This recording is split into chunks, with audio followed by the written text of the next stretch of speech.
Bonjour, dans cette vidéo nous allons voir comment obtenir des plans à partir d'une pièce déjà modélisée. Alors j'ai repris un exemple qui avait déjà été fait et c'est parti. Donc dans l'onglet en bas, on va cliquer sur le petit bouton plus et on va choisir créer un dessin tout simplement. Alors plusieurs options s'offrent à nous, les différentes normes. Donc on va prendre les normes européennes, c'est-à-dire les normes ISO. Dans les normes ISO, on va afficher les modèles de dessin et on va choisir le bon format de page. Donc on va choisir le format A4, c'est-à-dire la taille d'une feuille de classeur, une feuille standard. Alors on peut choisir en mode portrait ou en mode paysage, au choix. On valide avec OK. Alors le logiciel va charger un petit peu et on va devoir placer les différentes vues de notre objet. On a ici les différentes pièces qui ont été créées. Donc on peut choisir d'en mettre une ou l'autre. Et ici, on peut réinsérer. Alors moi, je vais fermer tout de suite. Si jamais on vous demande de choisir l'échelle.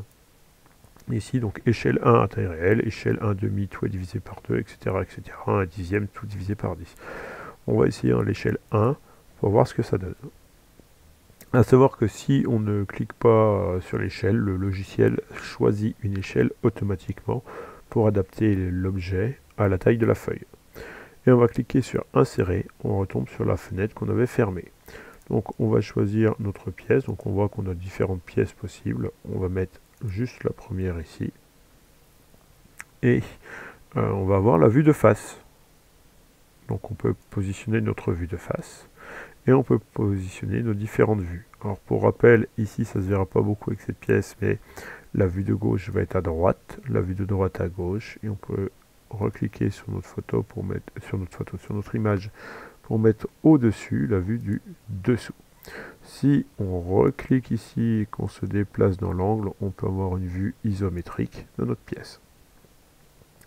Si on veut insérer d'autres vues, on reclique sur ce bouton là. Donc là je l'ai désactivé, je peux par exemple sélectionner mes vues et déplacer. Attention, quand on déplace une vue, les autres peuvent être amenés à suivre. Donc on peut répartir nos vues, mais le bord ici correspond au bord qui est là, le dessus ici correspond à celui-là. Ça restera toujours aligné.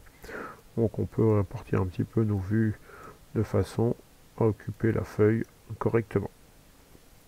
On peut rajouter toutes les cotations, donc mettre les différentes cotations, donc 60 par exemple ici, 50 la largeur.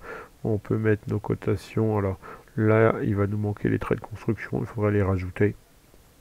Mais c'est pas forcément, là on ne se sera pas demandé, mais par exemple on peut mettre les cotations ici de 20, on peut mettre les cotations par rapport au bas, etc. etc. Donc on peut mettre toutes les cotations dont on a besoin. Attention, on ne met pas les cotations sur la vue isométrique. Là ici par exemple on a 5 mm de profondeur. Si je regarde sur la vue isométrique, où les 60 qui sont là, on les retrouve ici, on voit qu'il y a un petit problème. Donc pas de cotation sur la vue isométrique. Si on s'est trompé, on désélectionne l'outil de cotation, on sélectionne notre cotation, on la supprime au clavier avec la touche supre. On peut paramétrer, donc compléter le cartouche avec les différents éléments. Et si on double-clique ici sur le texte, on peut remplacer. Alors bien évidemment, on mettra un nom un peu plus correct que ma pièce en nom de pièce. Et on peut donc changer ici, où on a différents éléments qui peuvent être apposés, complétés dans le cartouche. Mais il y a beaucoup de choses qui sont déjà complétées automatiquement. Voilà. On peut exporter ce fichier pour par exemple l'imprimer. Donc clic droit, exporter et choisir de l'exporter. Alors en DXF si on veut fabriquer par exemple avec un Charlie Robot ou SVG, PNG ou JPEG, voire même en PDF si on veut ensuite l'imprimer. Donc et après on l'enregistre tout simplement. Voilà, et c'est tout pour ce tutoriel.